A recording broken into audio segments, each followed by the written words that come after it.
Welcome to the U.S. Soccer Halftime Report on the NBC Sports Network. Back here in San Diego, where USA leads Guatemala by a score of 1-0 at the half. And here's how the first half went down. And Kyle, Guatemala is what we thought they'd be. Well, you know, when they spent an hour in practice the other day getting numbers behind the ball, you're going to see a defensive, organized team. And here it is. All 11 players behind the ball, setting the first line of defense at the midfield circle. And the United States are going to have to deal with this in Gold Cup, so they have to figure out how to break the team down. A couple set-piece opportunities. Clarence Goodson here. Great header. Good save from theirs. And I'll recommend just missing the rebound there. But this was a good opportunity right here for Landon Donovan as he snuck into that near post, trying to glance at far post. Misses it, but they started to find joy in wide positions. And look at how they started sucking players in. 4 numbers in the box for the United States.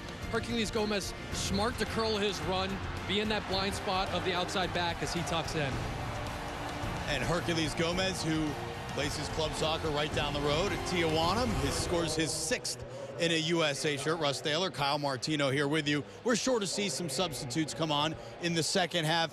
Any change in philosophy, or how would you expect USA to come out in the second 45? No, I don't think so. You know, formation-wise, they've found what's worked, and I like the little tweak that Jurgen Klinsmann and his staff did of putting Landon Donovan up top and giving Guatemala something else to deal with high up the field. But there's a couple of players that he's been talking about that were substitutions he knew he was going to make, and he's going to bring Stuart Holden into that midfield in the second half. And this is an important player to see, and Jurgen Klinsmann said to us yesterday, this is a guy I'm going to give all the time to come back because of the injuries and how high he was and how important he was becoming to the U.S. national team. He wants to give Stuart Holden every chance to prove that he deserves to be back with his team. It'll be interesting to see the substitutes that are made. By the way, U.S. Soccer has told me that Herculez Gomez is the only player on this roster who's ever scored against Guatemala.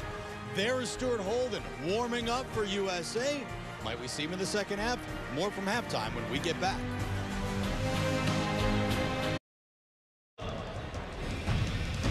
Welcome back to San Diego. Nick Diskerud warming up with Stuart Holden. Perhaps we'll see those two in the midfield in the second half. USA up 1-0 on Guatemala at halftime here at Qualcomm Stadium. Russ Thaler, Kyle Martino. The summer transfer window is open, and Jozy Altidore, who played so well in the Dutch League last year, scored so many goals for the United States during this World Cup qualifying run, is reportedly going to complete a deal with Sunderland in the Premier League on Monday. What do you think about Jozy going back to the Premier League, and what does it mean for his national team career moving forward? Well, Jurgen Klinsmann's challenged everyone to make it to that next level. The Premier League is that next level. He had a tough run the first go-around with Hull, and now he's got a chance with Sunderland that's an interesting one. Now, the challenges are Paulo Di Canio is a loose cannon. It's really unclear what the locker room and that culture is going to look like moving forward.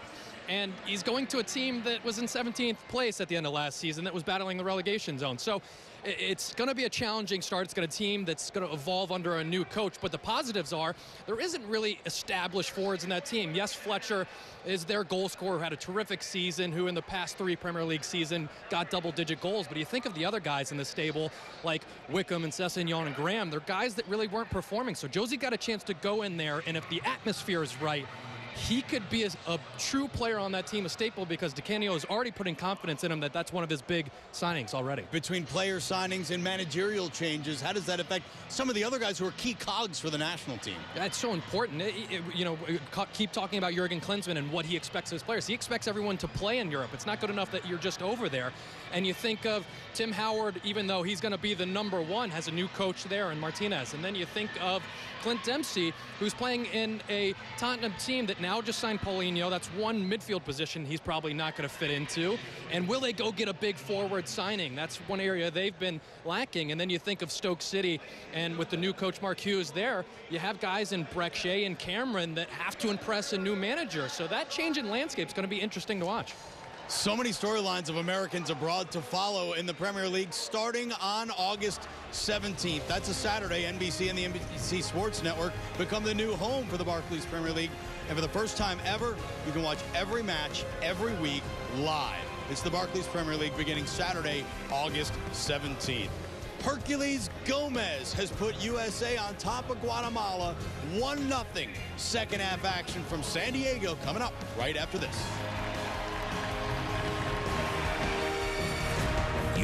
watching the U.S. Soccer Halftime Report on the NBC Sports Network.